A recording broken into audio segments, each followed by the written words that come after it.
sliced bacon, and butter, unsalted butter, garlic, powder, cheese, fresh milk, fresh cream, ground pepper, black, then onion, then mushroom or kinoko, and salt. Yan lang yung ating panlasa, guys. Ito na nga, ginigisa ko na siya. Kailangan na yung talagang lutong-luto siya at talagang naaamoy mo yung aroma ng ating bacon. So, ayun. Depende sa bacon na gagamitin nyo to, basta yung medyo makapal ng konti. Ayan.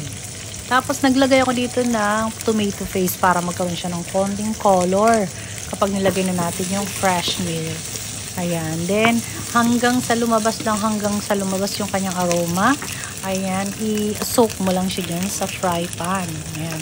Then, tsaka natin i-add itong kinoko or mushroom. Depende sa mushroom, pwede naman gumamit kayo ng 3 klaseng mushroom. Mas masarap yun.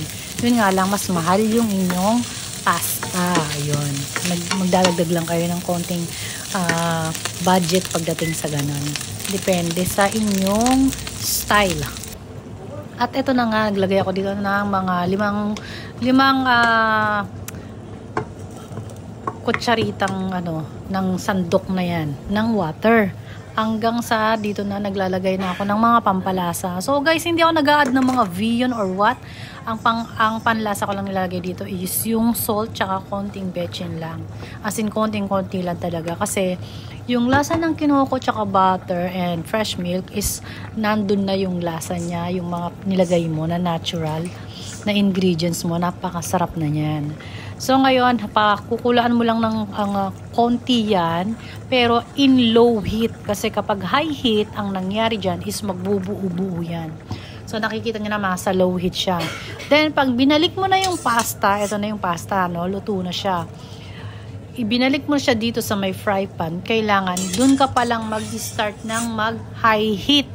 Pero yung pagka-high heat niya is pwedeng middle lang. Ayun, hanggang sa ma-soak niya or masipsip niya yung lasa nitong nilagay natin. Hanggang sa makita nyo na medyo nagki-creamy na, dun nyo na i-stop yung apoy ninyo. Pwede nyo na i-turn off yon habang inilalagay nyo sa inyong plate. Ganon. So, depende din sa inyo kung anong gusto ninyong cheese na creamy. Kung gaano ka-creamy yung sa inyong gusto. Ayan. Sa akin, powder cheese. Ayan, nilagay ko. Then, ito na yon. Meron na ako dyang celery. Ayan. Nilagyan ko siya ng celery para mabango siya. Tapos, nag-topping ako ng powder cheese sa ibabaw at ng ground black pepper. Ayan. Nilagyan natin siya. So, ganito yung pagka-texture niya. Pag hinalo mo siya o pagka pinakita sa inyo yung sa ilalim. Ayan, meron siyang konting soup ng creamy.